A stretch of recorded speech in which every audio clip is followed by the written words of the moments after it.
I am a fan of the show Modern Family, and maybe because of that and my feelings about Trump, the algorithms keep feeding me these clips that I have for you of actor Ed O'Neill, who's an actor in the show Modern Family, and his thoughts on Trump, and him talking about the low character of Trump and sort of the fraudulent aesthetic that Trump sells to people that convinces them.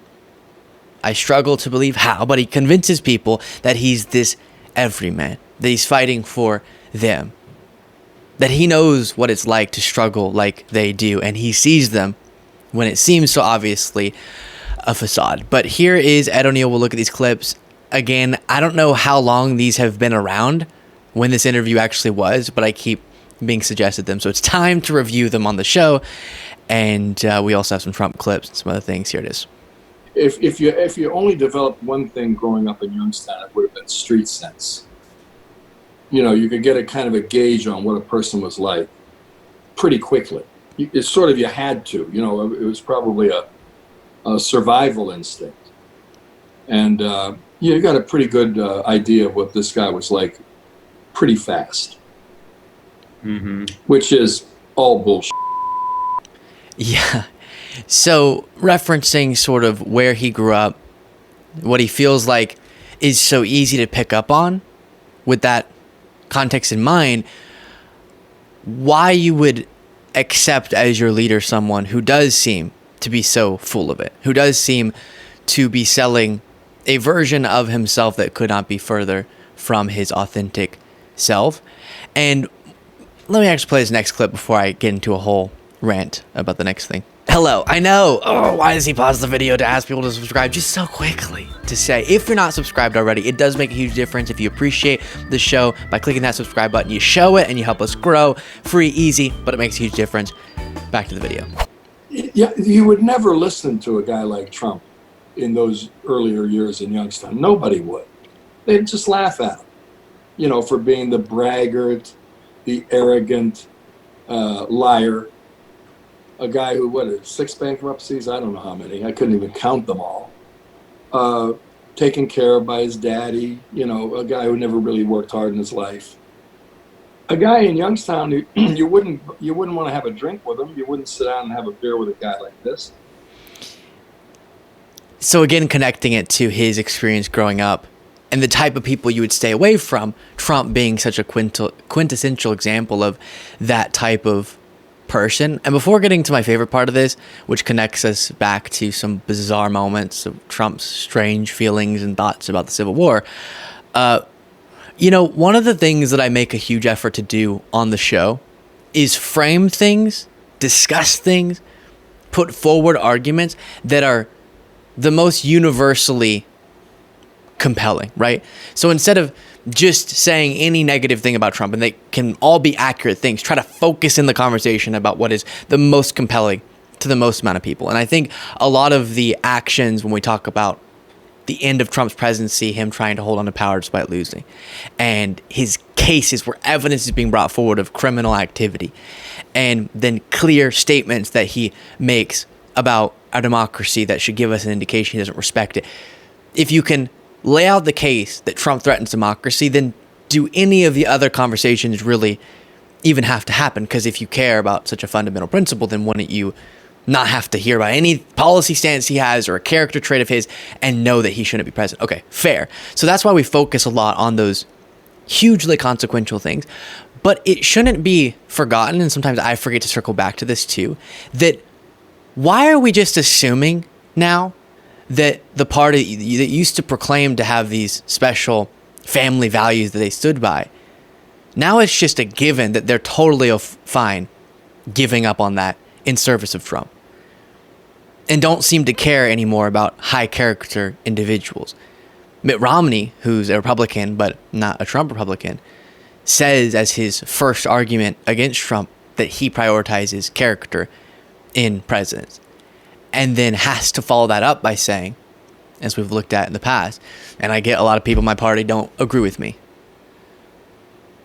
he was the face of the party so recently, and now the majority of his party doesn't really care about having a president with high character. And I know I know that people would say, well, no, they just think Trump does have high character. Do they?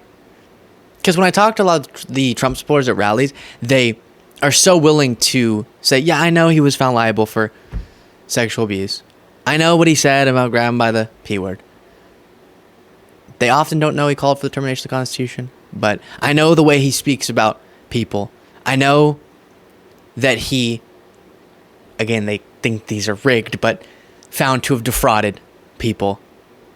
I know that he cheated people in his business dealings, but all of those character flaws don't compel them. So that, aside from those consequential elements of why he shouldn't be in the White House, is something I won't get over. The moral, as they would proclaim themselves to be, movement, perfectly willing to give up on that because Trump offered something so appealing, apparently. Here's more from Ed O'Neill. 15th hole of one of his golf courses, I don't know the name of it, on the Potomac River, right? He's got a plaque that he's quoted on the plaque as saying this is where the Blood River battle took place. And I'm proud to honor both North and South soldiers who fought here on this historic spot, where so many lost their lives that this Potomac River became red with blood, and signed it, Donald John Trump. Only one problem: there was never any such battle. He made it up. Now, David, what kind of a man would do that? You know what I'm saying? I mean, it's the smallest things that tip you off as to this guy is nuts. So again, I think you can just look at the big things to know he's unqualified, but he makes a great point. One of the indications that we should have had earlier is the small things like that. Which, by the way, Trump does have a long history of seeming to, I don't know if it's not understand or just have strange perceptions about the Civil War, in the case of what Ed O'Neill brought up, just making things up. But then also the way he talks about the Civil War could not be more strange. If you take a look, I mean, the wars, I don't know what it is. The Civil War was so fascinating, so horrible. It was so horrible, but so fascinating. It was, I don't know, it was just different. I just find it, I'm so attracted to seeing it. So many mistakes were made. So we're going to stop there. I'm so attracted to seeing it, he says, meaning the Civil War. And he's doing so in a tone of voice that, dare I say, is sort of seductive. I'm so attracted to the Civil War. It was just different. I just find it, I'm so attracted to seeing it. So many mistakes were made. See, there was something I think could have been negotiated, to be honest with you. I think you could have negotiated that. All the people died. So many people died. You know, that was the disaster. If you got hit by a bullet in the leg, you were essentially going to die or lose the leg. That's why you had so many people, no legs, no arms. If you got hit in the arm or the leg, it meant you were up because the infection, gangrene. It was just such a, you know, sort of a horrible time. But I was thinking to myself, because I was reading something, and I said, this is something that could have been negotiated, you know? It was just It could have been negotiated. For all those people to die, and they died viciously. That was a vicious, vicious war. And in many ways, look, they're all, there's nothing nice about it, but boy, that was a tough one for our country. But I think it's, you know, Abraham Lincoln. Of course, if he negotiated it, you probably wouldn't even know who Abraham Lincoln was. He would have been president, but he would have been president. He wouldn't have been the Abraham Lincoln. Just what a strange, I'll say again, people wait, as we've talked to many of them, all day, sometimes the night before, to get into one of these rallies to see him, to listen to him go on that bizarre ramble about being attracted to the Civil War and believing that Abraham Lincoln could have negotiated it, prevented the Civil War. Here is what became a very viral ramble as well about Gettysburg. Theirs was much worse. It's where the Army weathered its brutal winter at Valley Forge, where General George Washington led his men on a daring mission across the Delaware, and where our Union was saved by the immortal heroes at Gettysburg. Gettysburg, what an unbelievable battle that was, the Battle of Gettysburg. What an unbelievable, I mean, it was so much and so interesting and so vicious and horrible and so beautiful in so many different ways. It represented such a big portion of the success of this country. Gettysburg, wow. I go to Gettysburg. Yeah.